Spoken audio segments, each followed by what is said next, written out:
Bonjour à tous, vous écoutez Échange, une émission de Maïso.com, africad143.com. Échange réalisé par Cédric Mala, produit par Bob Lucassi, une présentation de Kerouin Maïso. Aujourd'hui, nous sommes en Suisse alémanique où nous allons parler avec l'homme du coin, Willy Lokassa, que nous recevons pour la troisième fois. Willy Lokassa fait souvent des analyses très pointues sur Radio Lissolo tous les soirs. Aujourd'hui, nous avons voulu, au vu de l'actualité, faire partager son expérience à tout le monde. Nous parlerons des sujets en vogue ou des sujets d'actualité. Entre autres, le dossier Né Mwanansemi avec sa frappe entre guillemets contre le régime Kabila, le dossier du RASOP, son comportement, son avenir, ainsi que certains dossiers qui touchent spécifiquement la diaspora congolaise d'Europe. Bonjour Willy Lokassa. Bonjour Kerouin Maïso et bienvenue à Zurich. Voilà, donc on parle de Zurich en Suisse. S'il faut me vendre votre ville, que me diriez-vous? Voilà, Zurich c'est la capitale économique de la Suisse. C'est la première ville, je dirais, de la Suisse, du point de vue nombre d'habitants et également du point de vue PIB, c'est-à-dire la PIB. Donc, sur le plan économique, c'est Zurich qui est premier. Ensuite, Zurich, il fait bon vivre, la qualité de la vie est excellente, et puis les gens de la Suisse alémanique sont hyper structurés, hyper organisés et des grands bosseurs. Donc, si je vais vendre Zurich, je dirais que ici en Suisse, Zurich c'est le premier canton, premier en tout. Voilà. Et sur le plan touristique, qu'est-ce que je peux visiter Non, il y a... Vous m'avez déjà montré, mais d'autres personnes qui veulent venir, qu'est-ce qu'on peut visiter ici à Zurich? Bon, il y a la vieille ville de Zurich, donc c'est aussi un coin à visiter. Sinon, vous pouvez aller dans les montagnes ou bien visiter des musées. Si pas de musée, il y a le musée de l'horlogerie que je vis à côté de la gare. Exactement. Il y a également le siège de FIFA qui est ici à Zurich. Sinon, il y a également, ça c'est, je ne peux même pas le dire, il y a des grandes banques ici, des sièges de l'UDPS, de Crédit Suisse et de UBS, merci, et d'autres banques. Donc Zurich, c'est une excellente ville. Il y a aussi une rue qui coûte quand même assez cher ici. Hein, oh, la Bahnhofstrasse. La Bahnhofstrasse, c'est un peu notre Champs-Élysées. Elle n'est pas longue, mais il y a une concentration de la richesse dans cette rue-là. Donc vous trouvez tous les magasins qui existent sur cette terre, quoi. Et en ce moment-là, comme on est en été, si vous allez là-bas, vous trouvez toutes les nationalités, des Chinois, des Japonais, des Américains, tout qui viennent faire leurs courses là-bas. Donc là-bas, il y a des grands magasins, des beaux magasins, comme on dit. Donc la Bahnhofstrasse, c'est une rue très, très, très riche et hyper sécurisée, quoi. Y a-t-il beaucoup de Congolais à Zurich? Ah oui, nous avons, bon, vous savez, ici, nous, on se différencie pas, hein, entre les Congolais et les Angolais, nous formons une seule communauté. Donc, vraiment, il y en a plein. Bon, les Angolais nés au Congo, quoi, les lingalophones. Oui, les lingalophones, quoi. Quand je parle des Angolais, je vois des lingalophones qui sont nés au Congo et qui ont la mentalité congolaise, quoi. Donc, on se différencie pas, nous sommes tous des lingalophones. Donc, il y en a plein ici à Zurich, il y en a pas mal. Et la langue que vous parlez ici, c'est... Suisse-allemand, c'est-à-dire Zürich-Deutsch. Donc, parce qu'ici en Suisse, si vous allez à Berne, les gens de Berne vous parlent l'allemand, mais c'est l'allemand du coin. À Lucerne également, mais ici nous parlons Zürich-Deutsch. C'est en quelque sorte dialecte de Zurich. C'est le plus grand aéroport de la Suisse aussi. Oui, je suis passé par là. Oui, la Suisse. Avant, il y avait aussi Genève. Maintenant, le vol long courrier, tout ça, ils ont concentré ça ici à Zurich. Ouais, c'est le seul, hein. Donc, avec le nombre de terminaux, je crois que c'est le plus grand. Ah oui, c'est la ville économique, il n'y a rien à dire, quoi. C'est la force de frappe de la Suisse sur le plan économique, et puis sur le plan culturel également. Zurich pointe toujours en première position en Suisse. Ok, bon, là, on a parlé de Zurich, et merci à la communauté congolaise à travers vous de nous avoir reçus dans cette jolie ville où on a bien profité avec la famille. On a vu ce qu'on avait à voir. Et avant de rentrer à Paris, je m'étais dit, il faudrait qu'on enregistre une émission où on va échanger sur l'actualité du moment. Et l'actualité du moment, c'est la journée de frappe, entre guillemets, que Némona Nsemi a organisée avec son Bundu Dia Mayala au Congo. Dans vos propos que j'ai entendus par-ci, d'ici, de là, vous aviez tendance à voir le verre à moitié plein. Oui, donc, oui, ça n'engage que moi. C'était ma réflexion au sujet de cette journée du 7 août 2017, la journée où Mandassé m'avait dit qu'il allait frapper. Bon, les indices que non, il n'a pas frappé, parce que pour eux, donc, voilà, pour moi également, on supposait que cette journée serait le départ de Kabila et consorts. Mais les autres disent que ça a marché. Bon, moi personnellement, j'ai dit le verre est à moitié vide et à moitié plein. Mais moi, je vois beaucoup plus le verre à moitié plein parce qu'il a promis de frapper et il a frappé. C'est ça la différence là. Il a dit que le 7, chassons Kabila. Nous avons vu des banderoles qu'il a dit le Congo aux Congolais, le Rwanda aux Rwandais. Kanambe alias Joseph Kabila avec ses frères Tutsi dehors. Le message était dit à Kinshasa. Et lorsqu'il a dit que je vais frapper, que Kabila c'est un Rwandais, et il l'a dit à Kinshasa. Et nous, ce sont des choses que nous le disons depuis un certain temps, mais nous le disons ici dans la diaspora, en dehors du pays. Lui, il a eu le courage de le dire à Kinshasa parce que lorsque je suis dans les réseaux sociaux, tout ça, j'ai lu des articles, tout ça, je vois souvent des gens dire que vous faites tant de bruit là-bas, descendez ici sur le terrain à Kinshasa.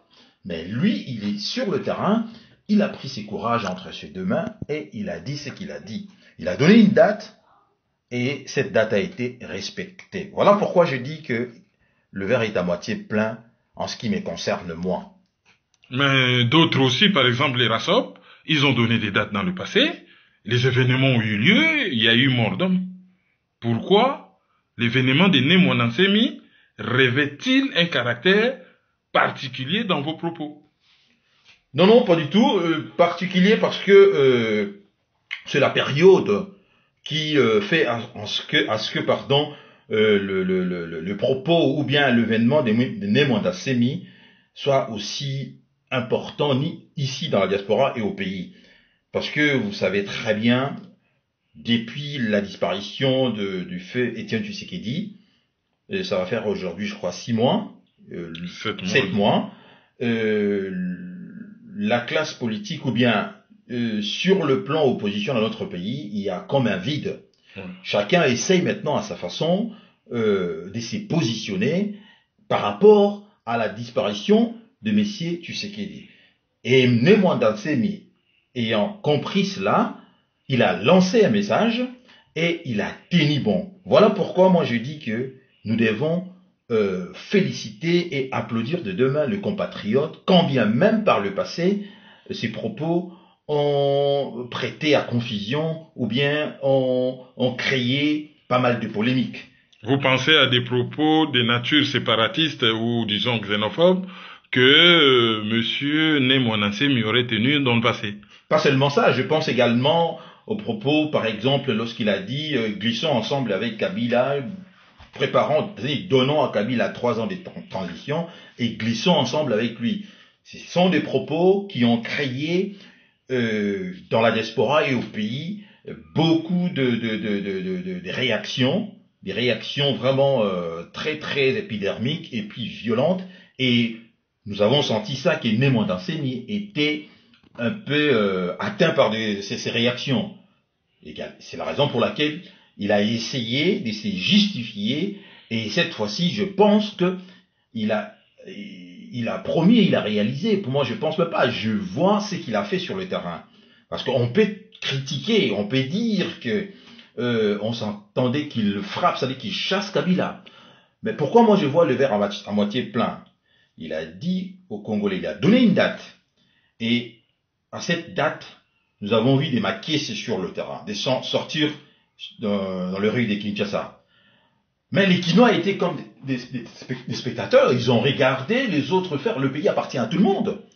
Je pense que les Quinois, ou bien les Congolais qui étaient à Kinshasa, devaient saisir également cette opportunité avec Nemwanda Nsemi, ensemble, pour créer une foule compacte, de telle sorte que la réussite de cette action soit garantie et prouvée. Mais malheureusement, ce que nous avons constaté, c'était d'un côté du Makiese de BDM, de Nemwanda Nsemi, et de l'autre, des Quinois, en spectateurs, qui regardaient comme si la libération de ce pays n'appartenait qu'aux gens de Nemwanda Nsemi. C'est ainsi que moi j'avais fait à la radio Lissolo, j'avais dit que je condamne cette façon de faire, le pays appartient à tout le monde, et le message du 7 a été vraiment reçu 7 sur 7. Parce que nous avons vu que les gens étaient sur la rue, ou bien sur le rue de Kinshasa, mais la population regardait en spectateur. Voilà pourquoi. Ne pensez-vous pas que c'était un déficit de préparation de l'action qui a fait que la population ne puisse pas adhérer à ces mouvements, à cette action? Bon, je ne sais pas ce que vous appelez déficit de préparation, parce que le message a été lancé, je crois, 1 mois ou 2 mois à l'avance. Le message a été lancé, la diaspora a relayé le message sur toutes les chaînes de radio patriotiques ici de la diaspora. Et bien avant cela, le journaliste dont vous également vous faites partie, vous avez vraiment partagé le message. Non, je ne pense pas qu'il s'agit d'un problème de préparation. Je pense tout simplement qu'il y a eu court-circuitage au niveau de 2 dates que le rassemblement, le RASOP, a donné. Ça aussi, c'est un problème, je pense qu'on en parlera dans cette émission. Oui, bien sûr. Le 2 dates là, c'est-à-dire le 8 et le 9, je pense que c'était inopportun de la part du rassemblement de donner ces 2 dates, étant donné que Nemwanda Nsemi avait donné la date du 7 bien avant. Qu'est-ce qui les empêchait de chercher une autre date, par exemple, 1 semaine après ou 1 mois après, pour faire leur ville morte? Nous avons vu les gens dehors sortir, parce que remarquez lorsqu'il y a eu de manifestations du 19, 20 et 21 février 2015. Vous voyez qu'il y a eu 3 jours de manifestations. Quand ça commence le 7, ça pouvait aussi continuer jusqu'au 5, jusqu'au 10, pourquoi pas aller si loin.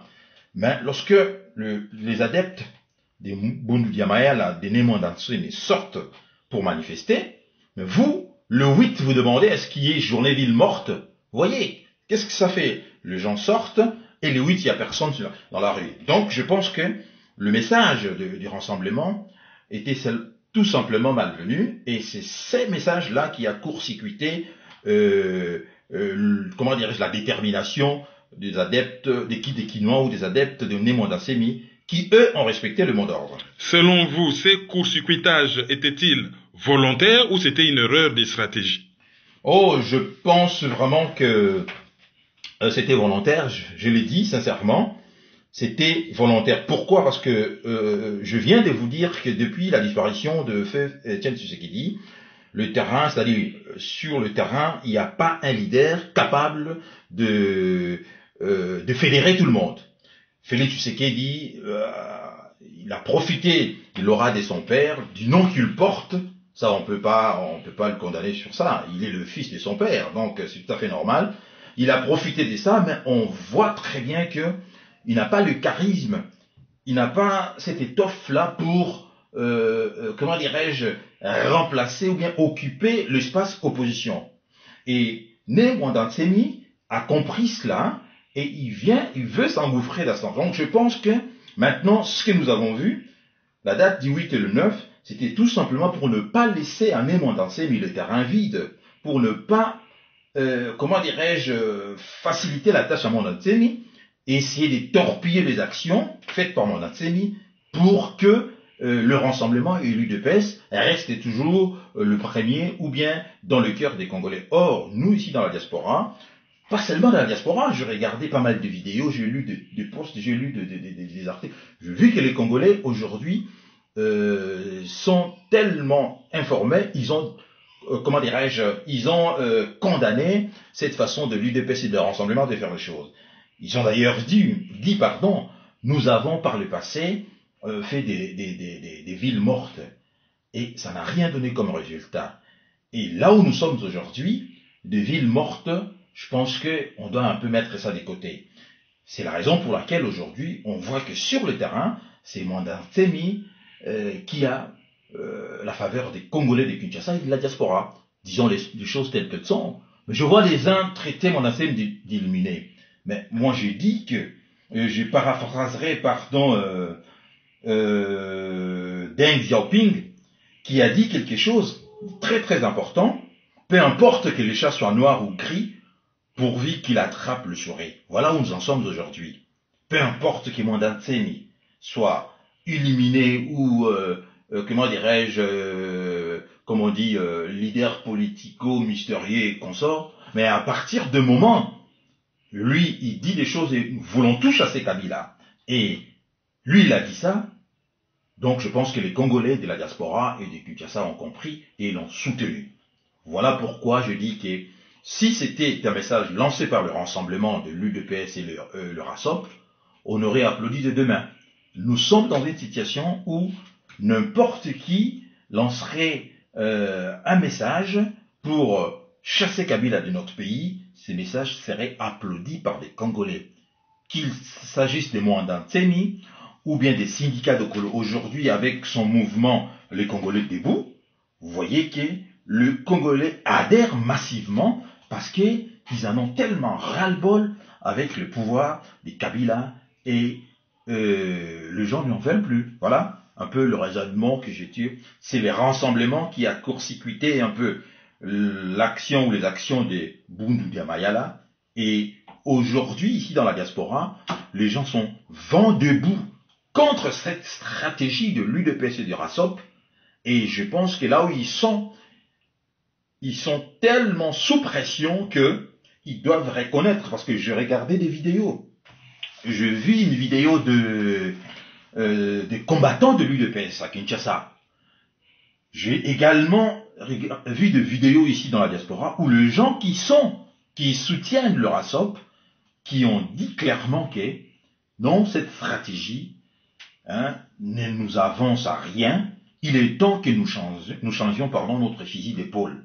Nous ne pouvons pas continuer avec ces genres de stratégies qui, par le passé, n'ont rien donné. Voilà comment font les gens intelligents. Lorsque vous faites quelque chose qui n'ont rien donné, vous ne pouvez pas continuer avec cette stratégie au risque d'être traité des collabos ou bien des motards qui escortent le pouvoir kabiliste jusqu'à son glissement.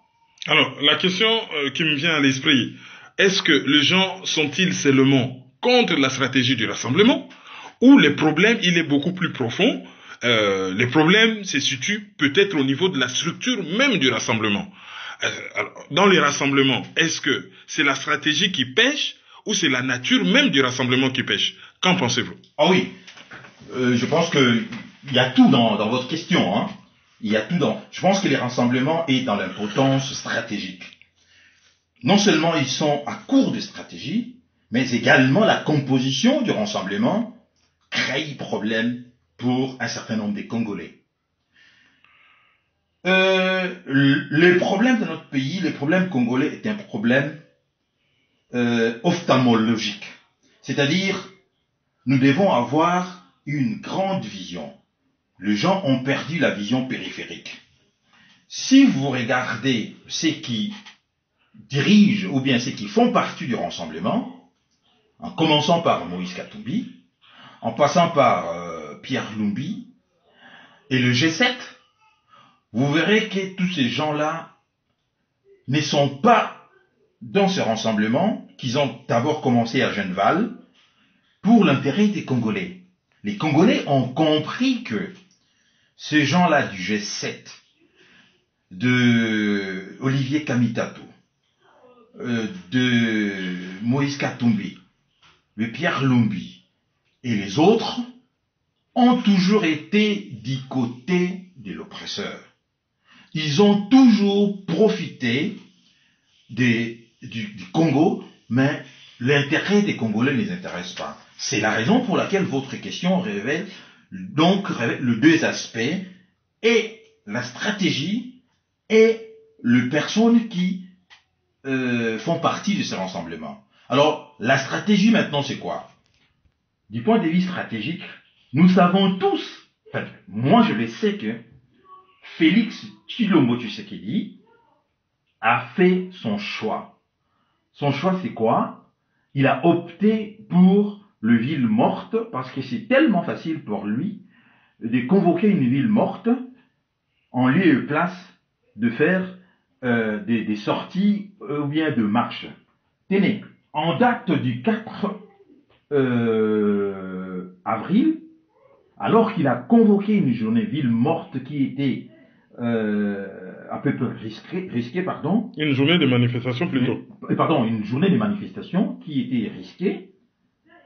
Il a profité discrètement pour quitter le pays et laisser les combattants sans leader.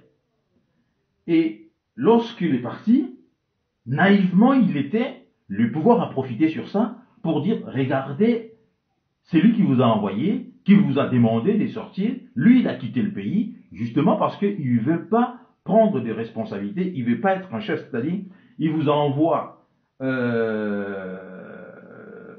affronter les policiers des Kabila, mais lui il part. Et ça a créé un sérieux problème à Kinshasa au sein des combattants de l'UDPS, et ici dans la diaspora.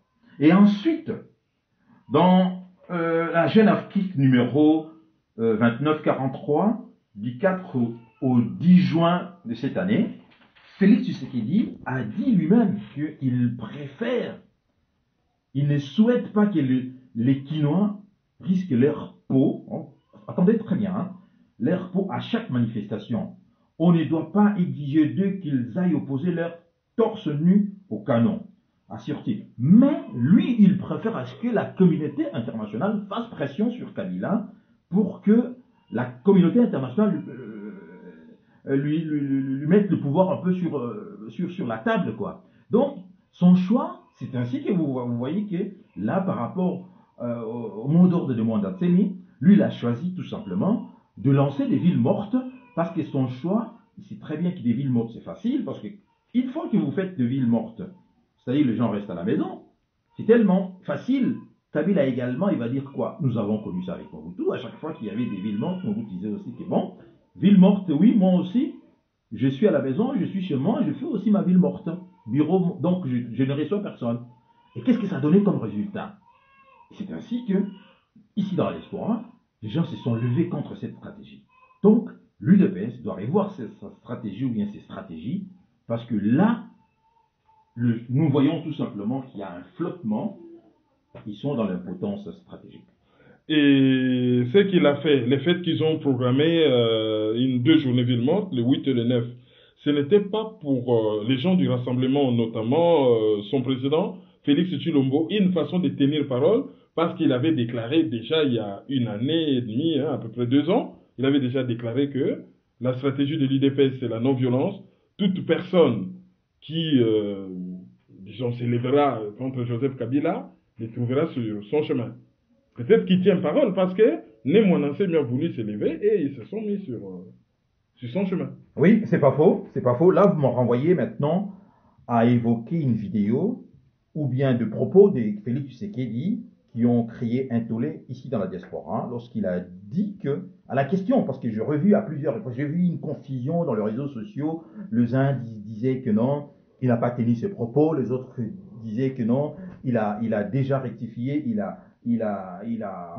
démenti qu'il n'avait pas tenu. Non, il a dit comme ça. Le journaliste lui a posé la question qu'il y a un groupe de gens qui concoctent un coup d'État et qui pense l'UDPS au sujet de ça. C'est-à-dire un groupe de gens en catimini qui veulent créer un coup d'État.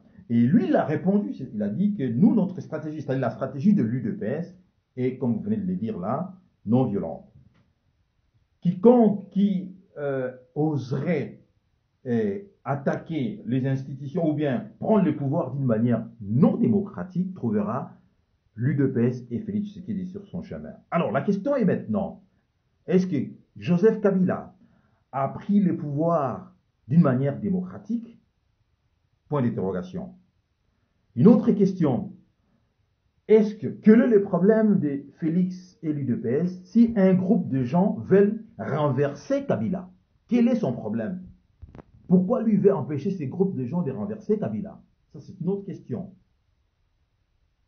Et troisième question, quand il dit cela, et il pose également ça en acte, et nous voyons la journée du 8 et du 9, qui, évidemment, concrétise les propos ou bien corrobore le propos qu'il a tenu il y a de cela déjà un certain temps. Parce qu'il pouvait choisir une autre journée. Ça, les gens ne comprennent toujours pas. Pourquoi est-ce qu'ils ont choisi le 8 et le 9? Ça, ils doivent donner des explications aux Congolais.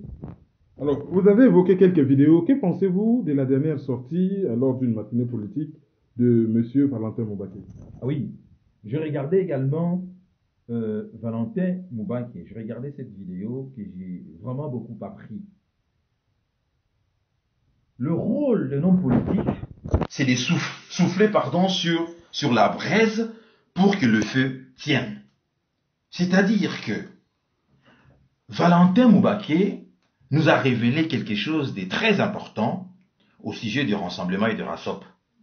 Lorsqu'il nous dit que le 3 non proposé, le 3 non, nous nous souvenons que après le 19, après les accords de Saint-Sylvestre, sortira un document, d'ailleurs que Kabila n'avait pas paraphé, où son directeur des cabinets, Naomi Mouliane, qui a paraphé, et c'était ces documents-là qui faisaient...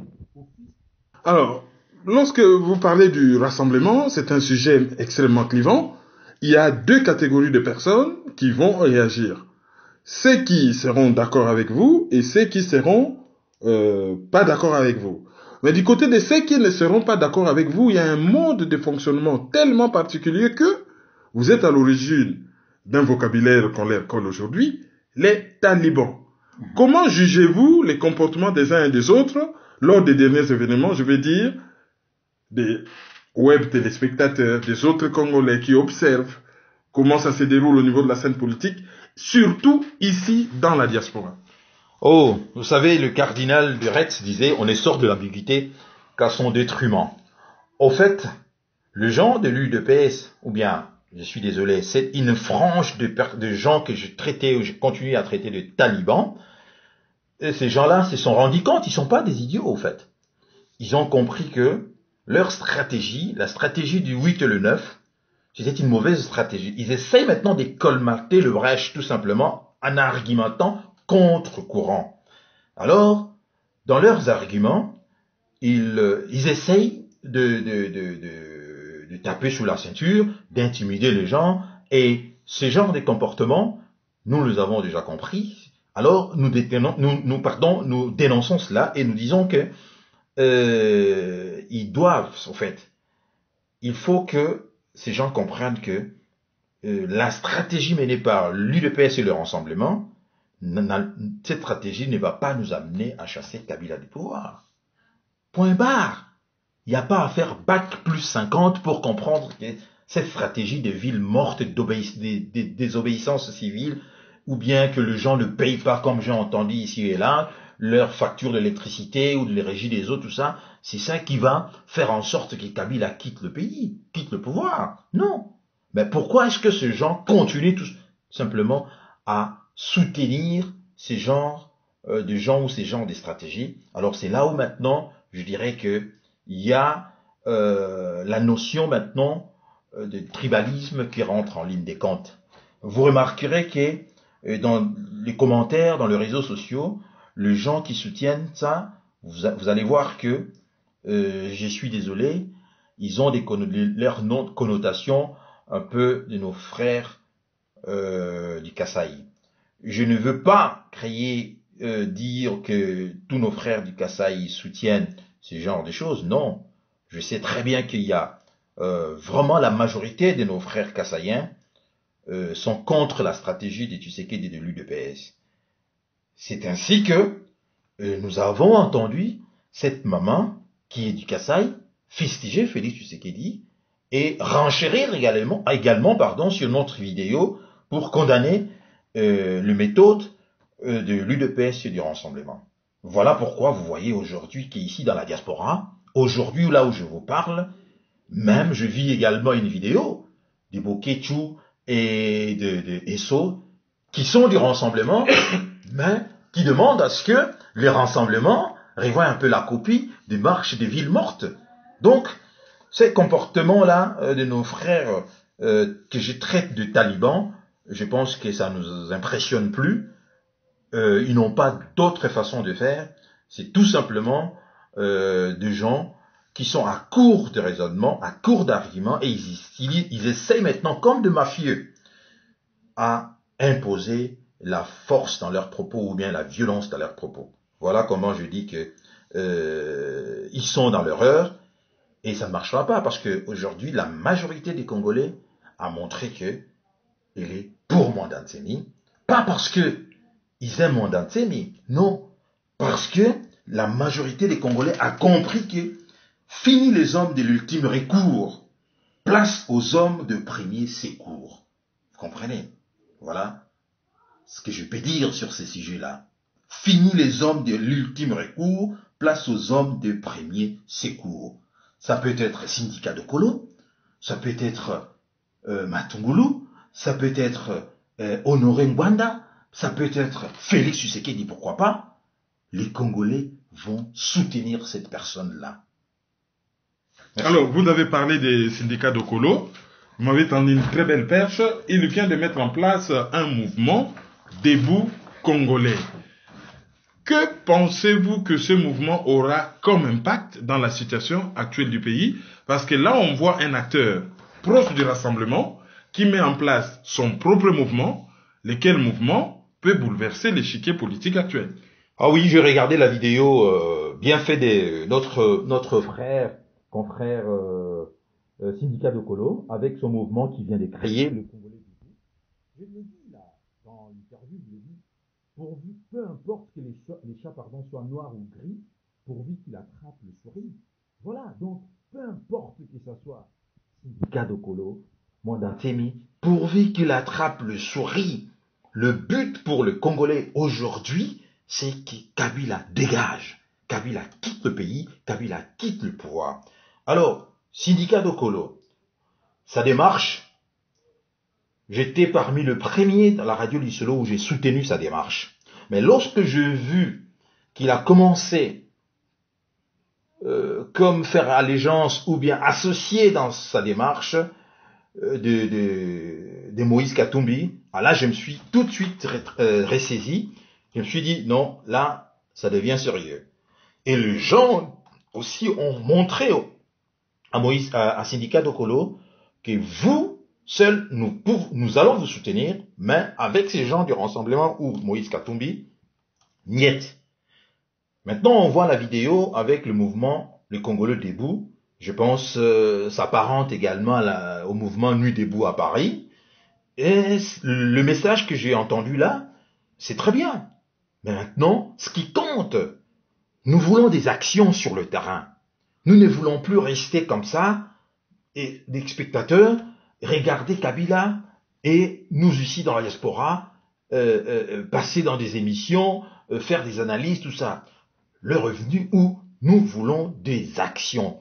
Le Congolais veut des actions. Nous voulons des actions. Donc si Syndicat de Kolo est celui-là qui va nous amener des actions, ah ben, il est le bienvenu.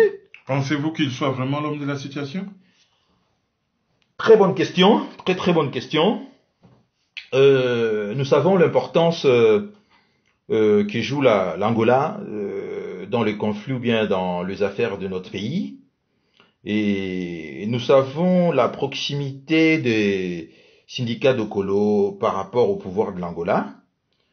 Donc, je ne sais pas, mais je vois sa ténacité. Je vois sa ténacité. Depuis qu'il a commencé, je vois qu'il tient, et un sac vide ne se tient pas debout. Nous savons très bien que le Congo, le marécage congolais, il y a beaucoup de crocodiles. Alors lorsqu'il prend ces genres de risques pour aller affronter des crocodiles dans le marigot congolais, je pense qu'il est bien, très bien préparé. Et pourquoi pas? S'il est l'homme de la situation, c'est un Congolais. Tout Congolais a le devoir, aujourd'hui, de faire quelque chose pour son pays, ou bien, comme a dit l'article 64 de la Constitution, dans son alinéa premier, qui dit « Tout Congolais a le devoir de faire échec à tout individu ou groupe d'individus qui prend le pouvoir par la force ou qui l'exerce en violation des dispositions de la présente constitution. » Donc, je dis, si c'est lui l'homme de la situation, je ne peux qu'être d'accord avec lui. Donc, parce que nous cherchons des gens, nous cherchons des volontaires, des gens capables de changer de stratégie. Pas continuer toujours avec le même stratégie d'il y a de cela 30 ans, 40 ans, des villes mortes qui n'ont rien donné. Voilà un peu mon raisonnement sur ça. Pour terminer, vous avez 3 minutes pour lancer un message à la population congolaise en lingala cette fois-ci. Oui, le message que je pourrais lancer à la population congolaise en lingala, c'est ceci. Longonia na bana ya mboka oyo, bana ya BDM, bundu dia Mayala ou bien bundu dia Congo, oyo ba telemaki na mokolo ya le 7. Lorsque nga na monaki yango na lobi, le verre ezali à moitié plein. Ba misusu ba komona yango ezali à moitié vide. Mais ngai na moni yango ezali à moitié plein parce que le message oyo Némo Ndantsemi a lansaki bo yoki yango ebo bimi. Et place biso na diaspora to comprendre te ezali ndenge na lobaki na français que ba court-circuitaki message na ye na badate ya le 8 na ya 9. Na lobi lisusu boye que tangu bato babimaka na 2015, c'est-à-dire lorsqu'il y a eu ba massacre il y a le 19, 20 et le 21, tout le monde qui salaki 3 jours bato baza continuer kobima. Donc tangu Némo Ndantsemi alansaki date ya le 7, ça pouvait aller le 8, le 9, le 10. Po na nini bango bato ya Rasop na ya UDPS baponaki ba date mosusu te kaka date ya le 8 et le 9, c'est-à-dire bino bimi le 9 bato bazongi na bandako. Alors biso tokanisi ke bango bazali ko constituer frein na avancement ya processus ya kobengana banguna ba occupant oyo bazali na mutu ya mboka na biso. C'est ainsi que ngai na félicité bana ya BDM na leader na bango Némo Ndantsemi, hormis ba propos tenus par le passé par Némo Ndantsemi. Na uti koloba ke situation oyo tozali na yango lelo, peu importe que le chat, c'est-à-dire Niaou, azala moindo ou bien azala ya pembe, pourvu que Niaou wana akanga kaka puku. Voilà pourquoi na lobi que tangu Némo Ndantsemi asali eloko ya ndenge wana, biso tobeteli ye maboko. Tomoni lisusu ndeko na biso syndicat dokolo asali mouvement na ye ba congolais ba telema. Bino bolakisi ke bo telema ki déjà et biso na diaspora to telema déjà kala. Parce que nous avons compris le enjeu oyo eza ko déstabiliser mboka na biso. Depuis longtemps, to comprenant que ba oyo balingi ba garder situation na mboka na biso ou bien ba asservir biso feront tout pour que ba corrompre ba homme politique ya mboka na biso. C'est la raison pour laquelle aujourd'hui bozomona un grand nombre d'hommes politiques ya mboka bazali complètement mis de côté parce que ba Congolais va comprendre que avec eux nous pouvons rien faire. Donc na félicité bino makasi et na lebi na bino susuke tout garder toujours espoir, tout continuer toujours ndenge wana de telle sorte que le jour oyo vérité, c'est-à-dire victoire egoya, nous assure que Congolais mokote à cause de la souche ya kolala. To ye li susu komona ke na vidéo ya Mubake atalisi biso eloko moko. Ayebisi biso ke confusion mingi eza ko bima na mboka, eza ko uta na kati ya batu ya rassemblement. To yebi biso nyoso ke na ba négociation et salamaki au to bengi ya négociation à Saint-Sylvestre. Il fallait qu'il premier ministre ya bima wana. Que bango batu o ba prenaki part na ba négociation wana, bango de il fallait qu'il ba proposer na Kabila premier ministre. Mais maintenant la vérité est que bango moko ba proposer qui sous 3 noms ou les ba proposer kaka motu moko. Alors, vous voyez que souvent makambo belé to critika Kabila ezali bawe ya biso assoiffé d'argent bango nde mutu babimisaka yango. Mais lorsque nous dénonçons cela, un certain nombre ya ba ndeko na biso o ngana bengaka ba taliban okomona bango pour ne rien gagner au fait parce qu'ils font tout simplement partie à une certaine tribu ou bien à une certaine je sais pas moi région bah pour défendre bandeko na bango. Alors biso tolobi ke le Congo mérite mieux. Ngai nazali à est et à pays mais je soutiens les actions de Mwandanteni. Hormis le fait que par le passé, alobaki babilo monsieur ezali déplacé. Mais tozali susu na tango wana te. Tout le monde a action na bango ya l'UDPS na ya rassemblement. Ya ngana lobaka tout le temps que l'UDPS et le rassemblement bazali deux détaillants oyo bango nyoso ba se fournissaka kaka auprès ya grossiste moko komo na ye Kabila. Il faut que comprendre raisonnement wana ou intégrer yango ozala susu na attente te vers bato wana. La preuve Mubake yebisi biso yango na vidéo wana. Voilà pourquoi dans le lobby, je vous félicite vraiment. Dans action wana, bana nyoso ya diaspora, ba sepeli na action wana et to continuer kaka ningona. Je vous remercie. Merci beaucoup, c'était Willy Lokassa depuis Zurich. Vous avez écouté Échange, présenté par Kerwin Maïzo, réalisé par Cédric Mala, produit par Bob Lokassi. Échange, une coproduction maïzo.com, africad143.com. Merci, au revoir.